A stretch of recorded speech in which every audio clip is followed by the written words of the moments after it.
I don't know, the first time I saw this film, I thought, how am I gonna sleep tonight? I feel like you might be having a similar experience. Because, like, how are we supposed to go about the rest of our week like it's normal? I hope you talk about this film, and I can't wait to talk about it with you.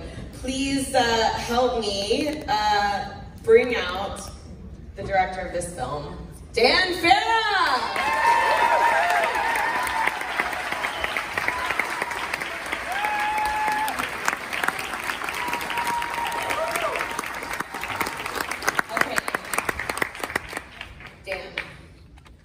This is unprecedented. Yeah, let's do it. But first, before we bring some flavor, there's some folks I just want to thank. Yes, of course. Starting with you and South by Southwest.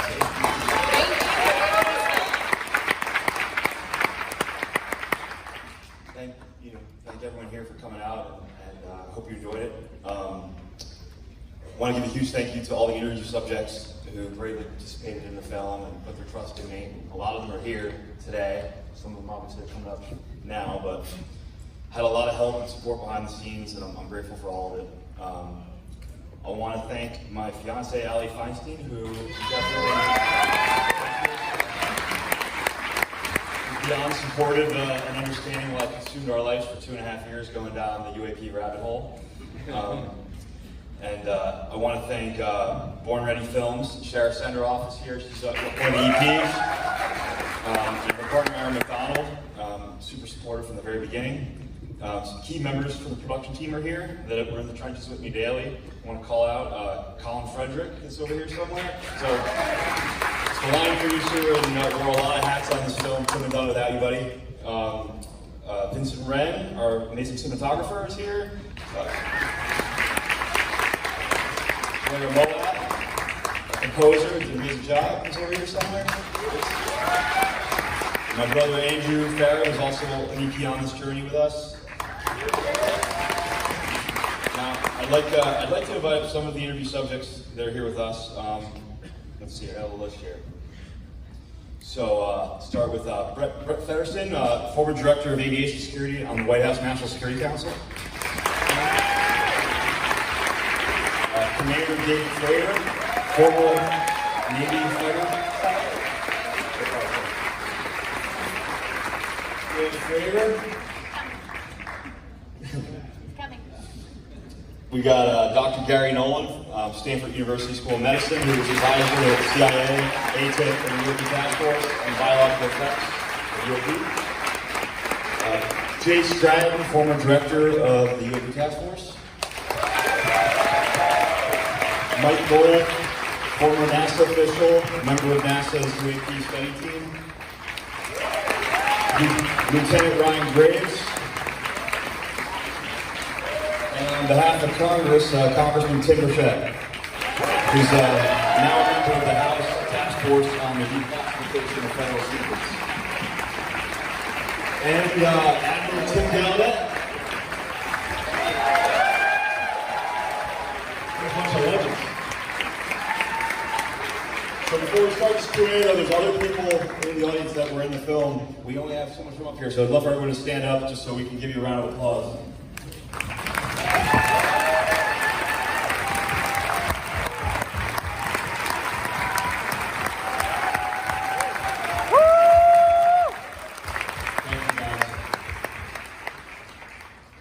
So yeah, before we start, I'm just so grateful that all these guys and everyone here and everyone who couldn't be here put their trust in me and are comfortable doing this and bringing this information out to the public. Couldn't have done it without you guys, and yeah, it means the world to me. So. All right, let's get this started. Obviously, this is unprecedented. It's groundbreaking. Thank all of you for participating in this film, and Dan for making this film for us. This is obviously something that we could talk about for hours and hours, about all the things that you learned through the process of making the film. But now that it's been shown for the first time, what do you feel like is the most surprising realization for you? For me, I would say, despite the fact that this is clearly a very serious situation and there's tremendously high stakes and leadership from both sides of our government, both political parties, are clearly on board, taking it seriously. Despite all of that, the public is largely very unaware and totally in the dark. And so my hope is that this film changes that, or at least starts the process of changing that. And yeah, that's the most surprising thing for me, when you meet very aware people who follow the news, are well read, and they're clueless to all of this. So I'd like to hope that the film will change that. I think it will also, it just did such good disinformation. I want to see like part 2, 3, 4 as things start to get disclosed. Jay, thank you for being here and for making so much history behind the scenes and everything. I know you helped so much in the process of making this documentary. Can you say a little bit about how it feels seeing, you know, a plan that you really like pushed into motion and all the hard work finally come to light in the public way? Sure, on the big screen here at South by Southwest. Wow. And this is for all of you, and this is for humanity. And thanks, Dan. So, very important message, and I'm so proud to be a part of this and bringing this to you and really kind of turn it around on you, right? It's in your hands. Lots of time over the years, countless hours with Congress, with the executive branch, pushing this message forward. And what I want to say is, in those countless hours, I have given them information. I've given them not only the existence of non-human intelligence, but the address to go look to see it. And they were denied access. So, with your help, and your help, let's change the world.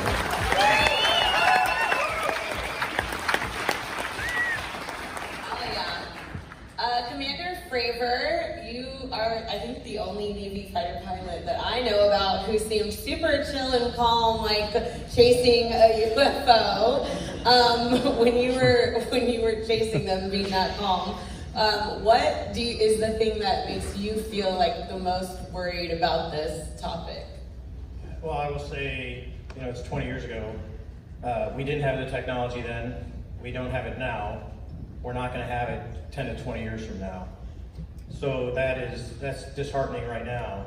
What's the worst fear is that if an adversary gets it, North Korea, China, Russia before us, because it is so game-changing and it'll basically take everything that we have today and make it obsolete. Terrifying. We're not ready. Congressman Burchett. Burchett? All right, thank you. Thank you for correcting me. Obviously, yes. Hell yes, we're so happy that you're here. Clearly, this topic, like we've said, is a bipartisan one. Do you feel like that should help us to feel maybe a little bit optimistic about what you and your colleagues in Congress can do and that you might be successful? Sure, but I don't trust anybody, so. Very Texas. I'm the reason we had the committee, the hearing in the House. I raised hell, and I was told I was going to be chairman up there, I think 18 hours before, and then all of a sudden I wasn't chairman. You never see me sitting in the chairman's thing, so there's a lot of things at work in all this. And it has nothing to do with party loyalty or anything like that. It's greed, power, it's corruption, it's everything that runs from Washington, D.C.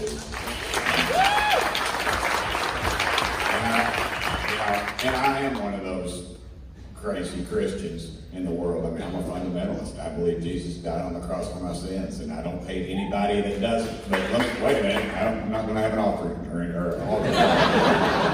But I just, I've said this before, and I'm going to say it one more time. Every night I go out, and I take my dogs out to go to the bathroom. They go at 2 o'clock in the morning. They won't go like everybody else. And I look at those stars, and I think, wow, the light from those stars left there before the time of Christ. In the vastness of God's great universe. It's more than I can comprehend. And I just, I don't fear them. I think it's just another one of God's creations. And I go to my deathbed thinking that. And I thank you for making this wonderful film, brother.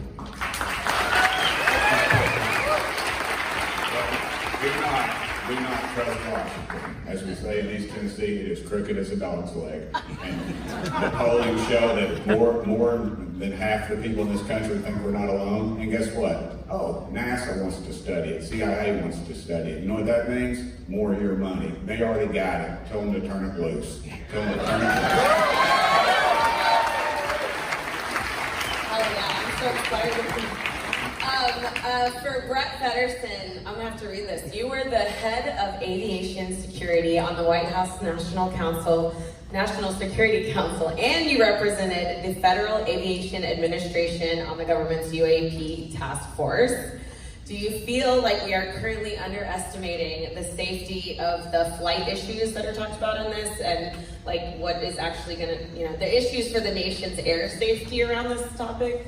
Yeah, absolutely we are. I think history shows we underestimate quite a few things until they really kind of creep up on us, like 9/11, and then we're realizing, oh, we've missed all the signs all along. And so thanks to Dan for starting the conversation. I think, December with the drone incidents we had in New Jersey, all across the country in the last couple of years, and the fact that we've been trying, and Jay was big to pilot this, trying to get commercial pilots to acknowledge that they're seeing stuff and then report it back to the federal government. We've got a long way to go. We're still having problems with just identifying drones, but UAP should absolutely be part of that. DHS came out a long time ago with see something, say something, so if there's anything else I can say about underestimating it, it's in your hands. So if you see something or you know somebody that has it, don't be afraid. It's hard to identify things, but let the professionals take it, but make sure you pass it along. And we definitely need to have the government be more transparent in that ability. Yeah, one of the things when I watched this, the idea that they don't use radar anymore was like, wait, what? Like, so many things in this film. For Lieutenant Ryan Graves, you've made it a personal mission to really publicize the air safety concerns that were presented. Can you talk about what you think needs to happen to actually make progress in that? Yeah, absolutely. I've been working on this issue both with commercial pilots and military pilots since I got out. I learned in 2017 when the New York Times article came out that we saw mentioned here. I saw that as a cry for help, that there weren't the proper procedures and line of access to be able to resolve this issue, and I took it upon myself to provide a resource for pilots and others to report to. And what's very clear to me is that this is an ongoing issue for them. They have to deal with this in the course of their professional duties, and they don't have the proper tools or mitigation processes in place in order to deal with this. And so they're left out there on the front lines dealing with something that can be quite disturbing and quite powerful to people. And they essentially have to keep it to themselves without being able to share that or pass it to someone that can help resolve it. And that's what I'm working on. We need to have standardized reporting across the United States, both for military and commercial pilots as well as civilians. We need to have the proper resources behind that reporting system to be able to investigate, run down, and potentially advance the conversation about what we're seeing in the skies and provide those safety reports to pilots so that they can accommodate them and be prepared for them when they first see them. And I think this film that Dan put together is going to have a great impetus on removing the stigma that prevents a lot of those pilots from reporting as well.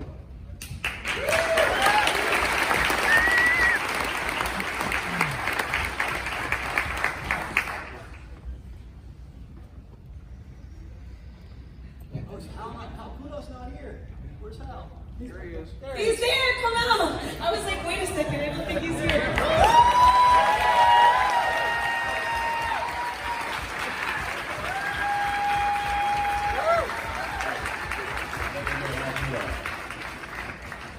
My next question was for you. Since you have been the scientist.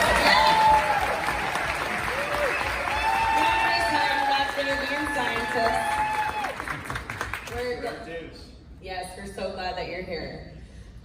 Okay, as a chief scientist at AATIP, I know you know better than anybody the breakthrough technology could be used for good or bad. And when we talked about the energy source of UAP and how it could be clean energy, but also weapons of mass destruction, you said that you would put your vote for making a humanitarian issue and opening it up to the world. Do you think that humanity can handle that responsibility? I think so. I think, you know, behind the scenes, when each of us are asked to be part of, say, a podcast or something, we all sort of shrank from it because it's, you know, there'd just be too much chatter about what we did. The brilliance of what Dan Farah did was to quietly go behind the scenes, talk to 34 people, and say, okay, if you all come out at the same time, then you won't have that stigma associated. And so that made a great step forward. So given this kind of you know, general introduction to the topic, I think that the scientists in the crowd, like Eric and me and so on, it opens up the opportunity that we can get more scientific collaboration.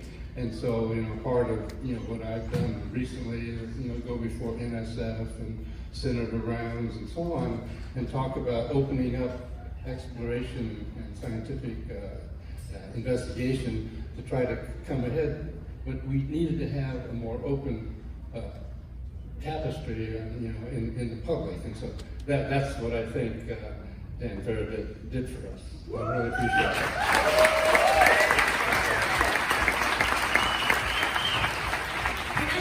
Just take a little bit of step away from the screen for me. I know you're making my projectionist nervous. Dr. Nolan, can you speak a little bit about one of the things I had never heard anything about was the biological effects that have been seen from people who've interacted with the crafts and how it's made these biological changes on human beings. What are you hoping that comes out of the public being more aware about that piece of information? Well, I think the first part of it is that, you know, our servicemen and women and intelligence community operatives are being put in harm's way often at, even though they don't even know what's being done to them.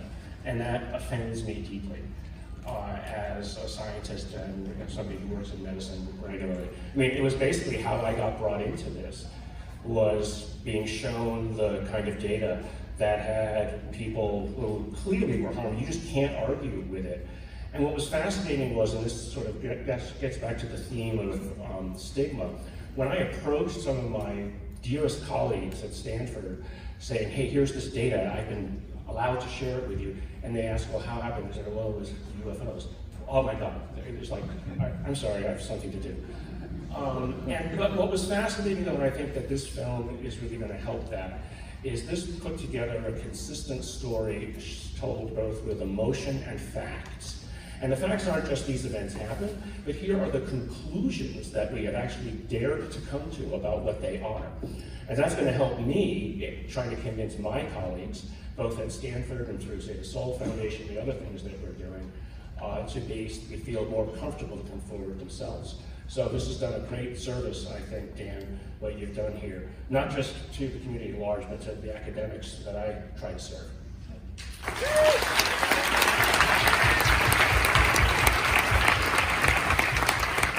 Okay, for Mike Gold, can you talk a little bit about the stigma and around everything UAP and how that's created such a big hurdle for our country most specifically, and why it's important that this is the moment to address that?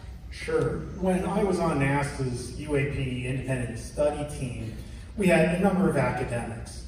And just for participating in the UAP independent study team, these academics had their careers threatened, not even for saying that UAP was real, but just for having the temerity of even looking at the topic. How can you conduct science under those conditions, where there's such bias and such it's impossible? And that's why we need the power of film. What Dan has done, and the heroes of this stage have enabled, is to create a documentary, the power of film, the South by Southwest, and putting it forward to push back on that stigma, to acknowledge the reality. We look at the power of an inconvenient truth, of what that documentary did. Well, here's a really inconvenient truth. And thanks to Dan, we're pushing back. But let this film be a call to action. As Jay was saying, let this be a catalyst now for all of you to call your members of Congress, demand transparency, demand accountability, and demand the truth on UAP.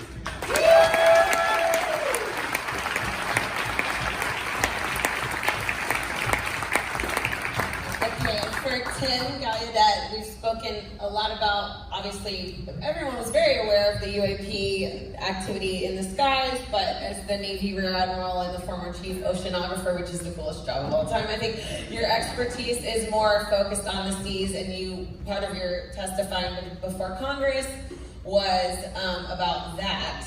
Can you talk a little bit about what you think should happen next with regards to that? And if you think like what is happening down there is as shocking as what's happening up here and we just don't know yet? Well, exactly. We have observed UAP in the oceans, but the oceans, as I said, are so unexplored. If we only amp up the amount of research we're doing in the oceans, we're bound to learn more about UAP. And actually, that is what I'm making a call for right now, is that we have a large American ocean science enterprise with many ships that universities own as well as research institutions, and they operate drones and satellites to study the ocean. I think that whole enterprise needs to get around and take seriously researching UAP, in addition to others like the space science enterprise. I think our whole American scientific enterprise needs to get behind this and take it seriously. And the one thing I've called for is I've engaged the new White House science advisor, a friend of mine, and I've asked him to put UAP research as one of the top items in the annual White House R&D priorities memo, and something the White House does every year. And when they do that, every agency has to follow it. And that's how we're going to get agencies like mine, the National Oceanic Atmospheric Administration, as well as NASA and the DoD to have a whole of government research approach to UAP. Now, let me just say, Dan, thank you for this, and thank you for keeping that comment in about the Super Walmart. I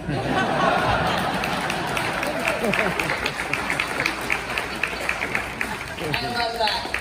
Dan, I'm going to pass it back to you to wrap us up. What do you want to leave us with on this one? Well, one positive from the report, I've been told by a few leaders in the current administration that the age of disclosure is playing a key role in their own efforts internally to disclose the truth. So I think we can expect the film, when it's released publicly, to be part of a bigger picture of disclosure. So I thank you all just for being such a great first audience. If you guys enjoyed it, please go out and tell your friends and family about the documentary. Spread the word on social media. If you feel inclined, please get on Rotten Tomatoes and give us a good review. And before we leave too, there's some people that were really key to this that couldn't be here, that tried to be. I just want to drop a few names. Secretary Rubio was unbelievable and supportive behind the scenes. Senator Rounds, Senator Gillibrand, Lou Elizondo, couldn't be here tonight. All these people helped a lot to make this happen. And everybody up here really went above and beyond, not just doing interviews, but helping me behind the scenes, guiding me, giving me the right introductions, and validating me. Jay Stratton, you the man. So, thank you all. Tell all your friends. Tell all your friends.